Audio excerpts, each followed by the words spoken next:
नमस्कार मित्रों, इस वीडियो में हम अध्ययन करेंगे मेवाड़ शासक महाराणा संग्राम सिंह के संदर्भ में। महाराणा संग्राम सिंह 1509 ईस्वी में मेवाड़ के शासक बने और रायमल के पुत्र थे, जो मैं आपको वीडियो में बता चुका हूँ। काफ़ी संघर्ष के बाद में ये शासक बने थे, क्योंकि रायमल के 11 रानियाँ, 13 पुत्र और 2 पुत्रियाँ थी।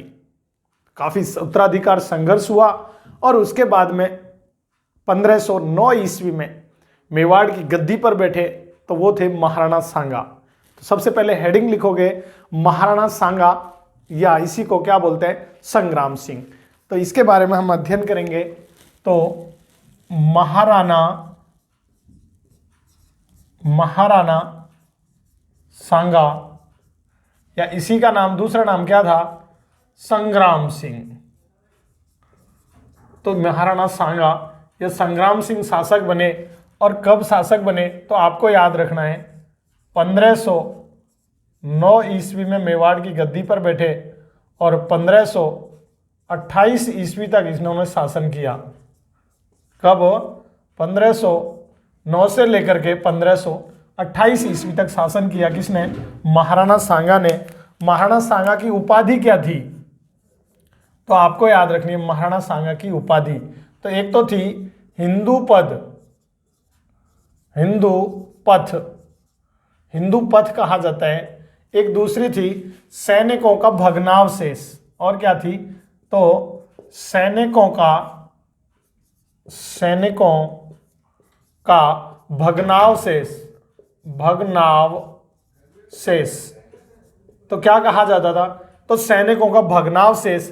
और सैनिकों का जो भग्नावशेष थे, इसके शरीर पे 80 घाव लगे थे। तो युद्ध में 80 घाव लगे, इसलिए ये उपाधि किसने दी? तो कर्नल टॉड के द्वारा दी गई। किसके द्वारा? कर्नल टॉड के द्वारा ये उपाधि दी गई थी। कौन सी? तो सैनिकों का भग्नावशेष।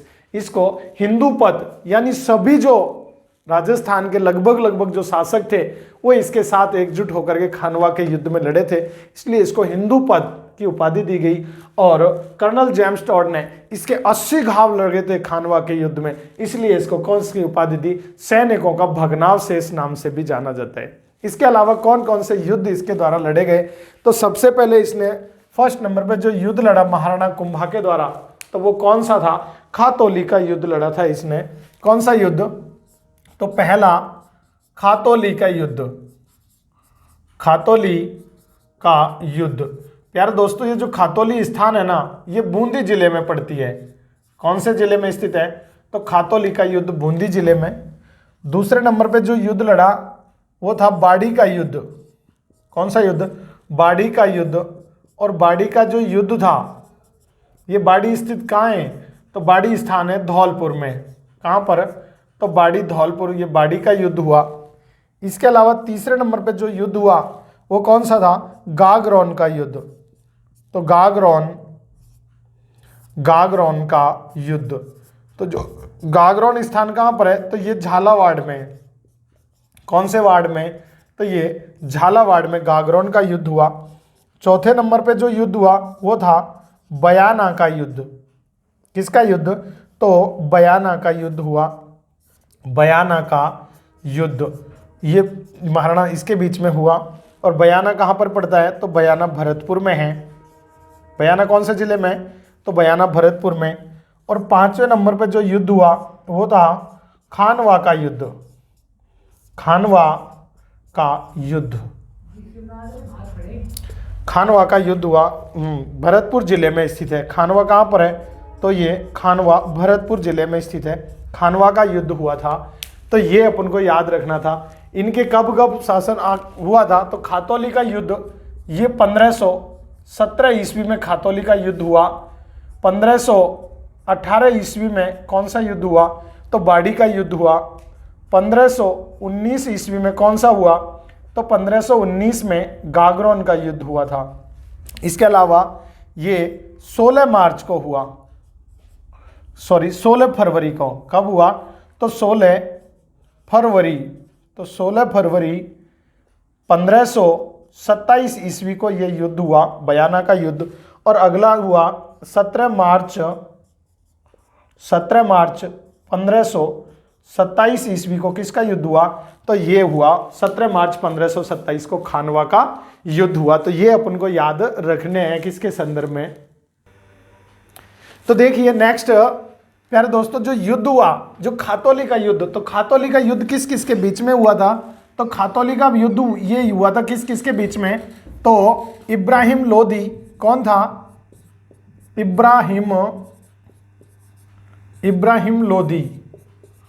इब्राहिम लोदी वर्सेज किसके बीच में हुआ? तो महाराणा सांगा के बीच में, महाराणा सांगा। तो ये महाराणा सांगा के बीच में हुआ और इसमें विजयी कौन हुआ? तो महाराणा सांगा इसमें विजयी हुआ। मैं यहां लिख देता हूं विजयी कौन हुआ? तो महाराणा सांगा इसमें विजयी हुआ। ये बाड़ी का युद्ध हुआ, ये भी इब्राहिम लोदी वर्सेज किसके बीच में हुआ? तो ये भी सांगा के बीच में, इब्राहिम लोदी वर्सेज सांगा के बीच में हुआ। और इसमें भी विजयी कौन हुआ? तो इसमें भी विजय किसकी हुई? तो इसमें भी विजयी महाराणा सांगा की हुई। जो गागरोन का युद्ध हुआ, ये महमूद खिलजी किसके बीच में? महमूद खिलजी सेकंड वर्सेज किसके बीच में हुआ? तो सांगा के बीच में हुआ। और इसमें भी विजय किसकी हुई? तो विजय सांगा की हुई। विजयी कौन हुआ? तो इसमें सांगा की विजय हुई। प्यारे दोस्तों, जो बयाना का युद्ध हुआ, ये किस किस के बीच में हुआ? तो बाबर वर्सेज सांगा के बीच में हुआ। और इसमें भी विजय कौन हुआ? तो इसमें भी विजयी सांगा की विजय हुई। तो सांगा विजयी हुआ। और जो खानवा का युद्ध हुआ, ये खानवा का युद्ध भी किस किस के बीच में? तो बाबर वर्सेज और किसके बीच में हुआ? सांगा के बीच में हुआ। लेकिन इसमें विजयी कौन हुआ? तो इसमें बाबर की विजय हुई। किसकी विजय हुई? तो बाबर विजयी हुआ था। कौन से युद्ध में? खानवा के युद्ध में। प्यारे दोस्तों, जो खातौली का युद्ध हुआ था, ये खातौली का युद्ध, बूंदी में जो युद्ध हुआ खातौली का युद्ध, इस खातौली के युद्ध के समय महाराणा सांगा की एक बायां हाथ कट गया और तीर लगने की वजह से इसका क्या हुआ कि एक पैर से भी एक हमेशा के लिए क्या हो गया? तो लंगड़ा हो गया था। ये कौन? महाराणा सांगा। तो ये कौन से युद्ध में? इस खातौली युद्ध के समय कौन सा पैर कट गया? तो युद्ध में कौन सा? तो बायां, युद्ध में बायां हाथ कट गया। तो बायां हाथ कट गया। इसके अलावा ये तीर लगने से पैर में, किस में? तो पैर में तीर लगने से, पैर में तीर लगने से हमेशा के लिए क्या हो गया? तो ये लंगड़ा हो गया। इसके अलावा मैंने आपको बताई कि इसकी एक आंख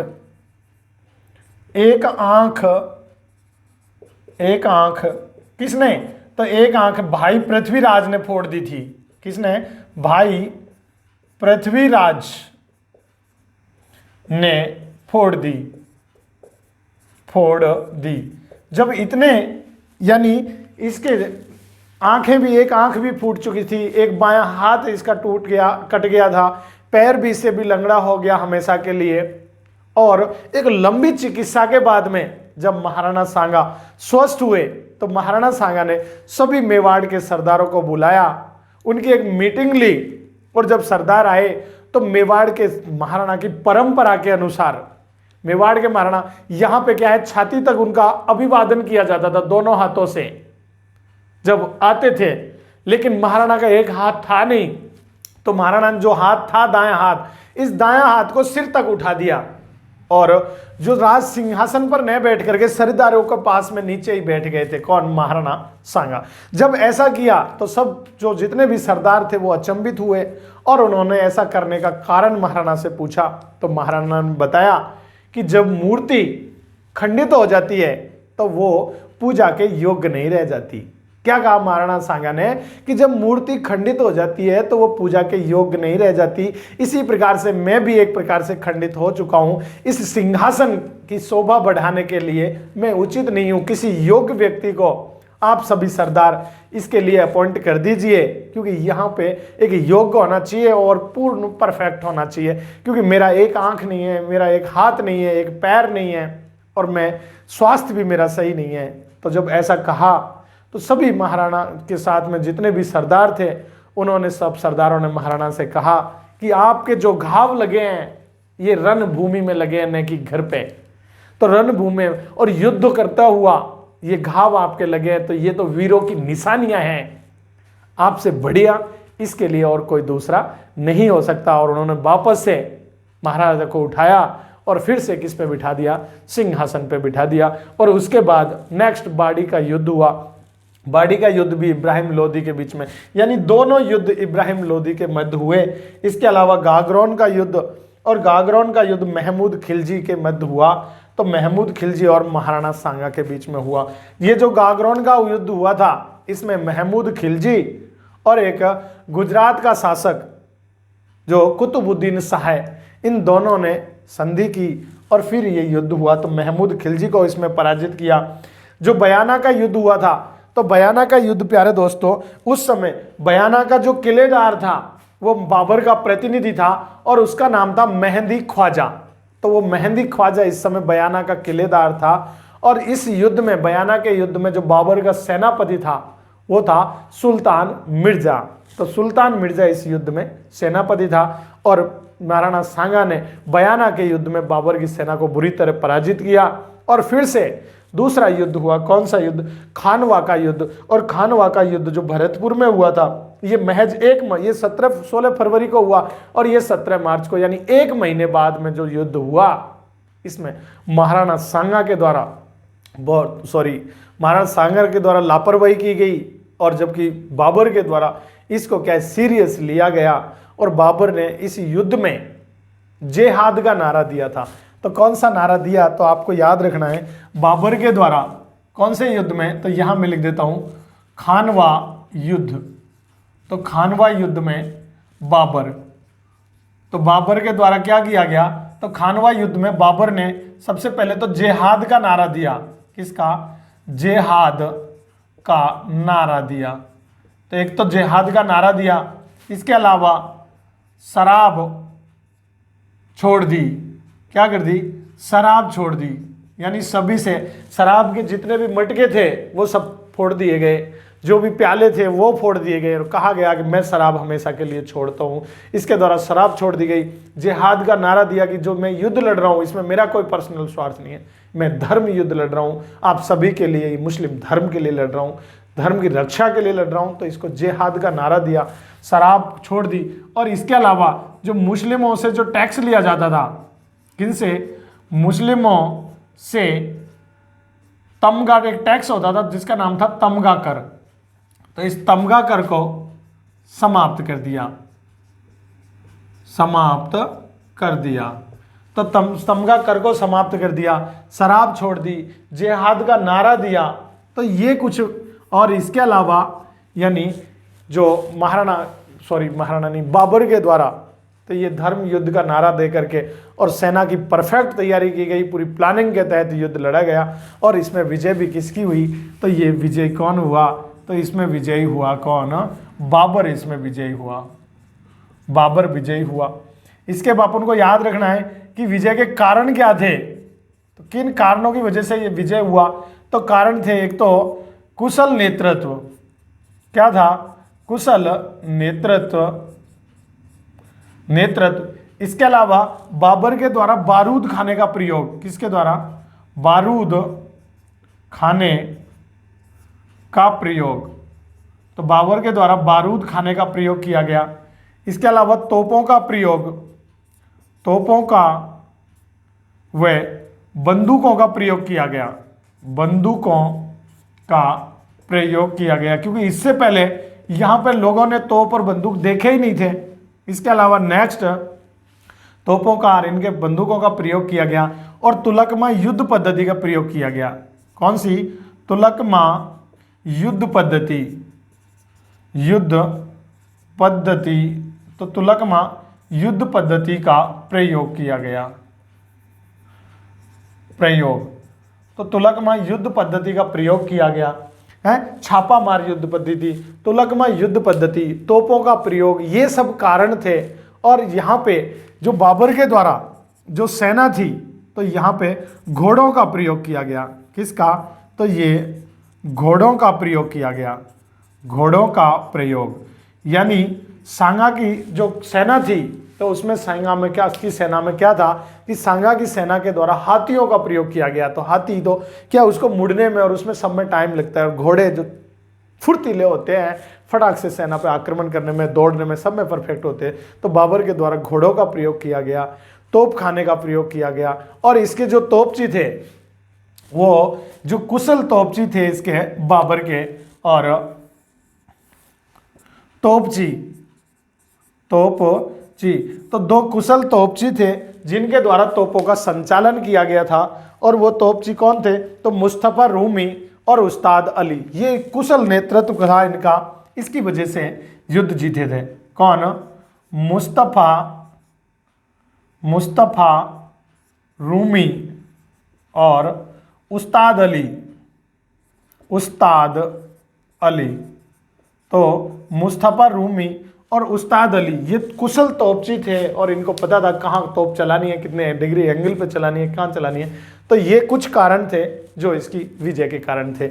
इसके अलावा साथ ही हम पढ़ लेते हैं कि महाराणा सांगा की हार के कारण, तो सांगा की हार के कारण, तो महाराणा सांगा की हार के कारण कौन कौन से कारण थे जिनकी वजह से महाराणा सांगा की हार हुई? तो सबसे पहले एक तो सेना में हाथियों का प्रयोग, सेना में अत्यधिक मात्रा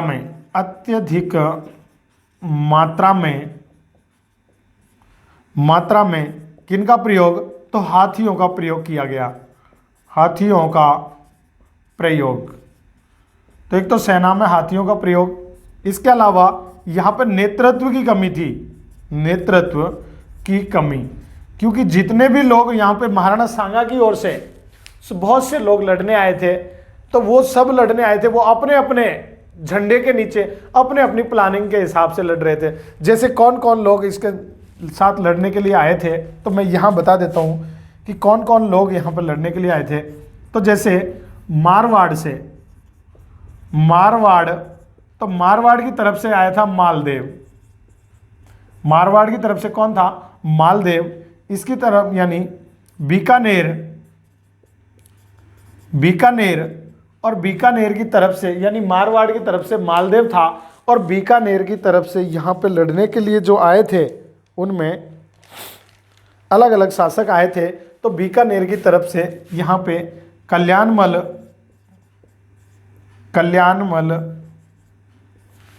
राय सिंह था। कौन था? तो बीकानेर की तरफ से राय सिंह। इसके अलावा जयपुर की तरफ से यहाँ पे पृथ्वीराज कछुआ है, तो पृथ्वीराज कछुआ आया। इसके अलावा यहाँ पे एक रतन सिंह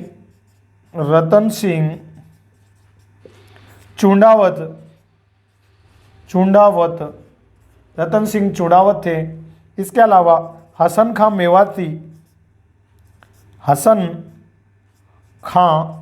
मेवाती ये अलवर से थे, तो हसन खां मेवाती। इसके अलावा रतन सिंह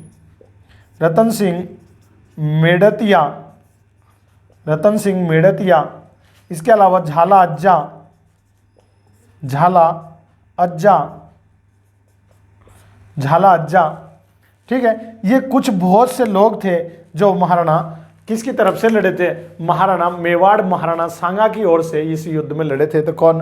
तो ये सब लोग लड़े थे। इसके अलावा नेक्स्ट जो हार का जो कारण था, इंपॉर्टेंट कारण था, तो पहला तो हाथियों का प्रयोग किया गया। इसके अलावा यहाँ पे नेतृत्व की कमी, और यहाँ पे महाराणा सांगा के द्वारा खुद, या मैं कहूँ स्वयं सांगा का युद्ध में कूद पड़ना, युद्ध में कूद पड़ना, कूद पड़ना, यानी खुद महाराणा सांगा युद्ध में कूद पड़े, जबकि इनको खुद को नहीं लड़ना चाहिए था, नेतृत्व करना चाहिए था। इसके बाद में जब सांगा घायल हुए तो सांगा को पृथ्वीराज कछवाहा के द्वारा कहां लाया गया, तो सांगा को पृथ्वीराज कछवाहा के द्वारा बसवा लाया गया था। तो आपको याद रखना है किसको, तो सांगा के घायल होने पर, यानी मैं यहां लिख देता हूं घायल होने पर, तो सांगा को कहां लाया गया, तो सांगा को बसवा लाया गया। बसवा यह जगह है जिसका नाम है धूप तलाई, यह धूप तलाई बसवा लाया गया घायल होने पर। इसके बाद में जब जैसे ही सांगा को होश आया, सांगा ने पूछा कि बस मेरे को यहाँ पर क्यों लाया गया है, हम युद्ध में जीत चुके हैं। तो उन्होंने बताया कि नहीं महाराज आप घायल हो गए थे, तीर लग गया था। जब तीर लग गया था तो उनकी जगह पे तो महाराणा का स्थान लिया था, तो वो कौन थे, तो झाला अज्जा ने मुकुट सिंहासन यानी जो मुकुट था वो धारण करके और मेवाड़ का यानी खानवा के युद्ध में लड़ा, और झाला अज्जा भी क्या हुआ, वीर गति को प्राप्त हुआ। उससे पहले रतन सिंह के द्वारा कहा गया कि रतन सिंह सरदारों ने, रतन सिंह आप महाराणा का मुकुट धारण करिए, लेकिन रतन सिंह ने हवाला दिया कि मेरे पूर्वज मेवाड़ में नहीं रहते, इसलिए मैं मुकुट धारण नहीं करूंगा, लेकिन जो भी मुकुट धारण करेगा मैं मेरे मरते दम तक उसकी रक्षा करूंगा और मेवाड़ की रक्षा करूंगा, ऐसा रतन सिंह ने वचन दिया। तो जब यहाँ पे घायल होने पर, तो सांगा के घायल होने पर इसको मुकुट किसने धारण किया, मुकुट, तो मुकुट धारण किया झाला अज्जा के द्वारा। किसके द्वारा, झाला अज्जा के द्वारा, जो वीर गति को प्राप्त हुआ, वीर गति को प्राप्त हुआ। कौन, वीर गति, तो इसको झाला अज्जा को। इसके अलावा जब इसकी मृत्यु हुई, तो मृत्यु कहां पे हुई थी, तो मृत्यु हुई थी कालपी नामक जगह पे। तो ये कालपी जगह, यहां पर इसकी क्या हुई, तो मृत्यु हुई। जब इसको काल दोबारा से, यानी जब बसवा लाया गया और बसवा से जैसे ही होश आया तो वापस खानवा पहुंच गए, फिर इसको कालपी ले जाया गया, फिर दोबारा से इसको होश आया तो फिर पूछा कि यहाँ पे क्यों लाए हो, तो फिर कि आप घायल हो गए थे इसलिए फिर से वापस ले जाने के लिए कहा। तो जो भी इसके साथ थे उन्होंने इसको जहर दे करके इसकी मृत्यु कर दी। इसके अलावा इसकी मांडलगढ़ में छतरी बनी हुई है, किसकी, तो ये महाराणा सांगा की। कहां पर, तो मांडलगढ़, मांडलगढ़ में कितने, तो 8 खंभों की छतरी बनी हुई है, 8 खंभों की छतरी बनी हुई है। तो 8 खंभों की छतरी इसकी कहां पे बनी हुई है, मांडल में बनी हुई है। इसकी मृत्यु कहां पर, कालपी में इसको जहर दे करके मृत्यु हो गई, और इसको घायल होने पर कहां ले जाया गया, तो घायल होने पर इसको यानी बसवा, धूप तलाई बसवा ले जाया गया था। तो ये खानवा युद्ध के कुछ कारण थे, और बाद में इसके इस युद्ध में 80 घाव थे, इसलिए इसको क्या, कर्नल जेम्स टॉड ने इसको सैनिकों का भग्नावशेष कहा है। तो ये था महाराणा सांगा के संदर्भ में। मैं उम्मीद करता हूं कि आपको वीडियो पसंद आई होगी। जो भी मित्र चैनल पे पहली बार जुड़े हैं तो एक बार चैनल को जरूर सब्सक्राइब कर दीजिए, वीडियो को लाइक कर दीजिए। मिलते हैं नेक्स्ट वीडियो में, इजाजत चाहूंगा। जय हिंद, जय भारत।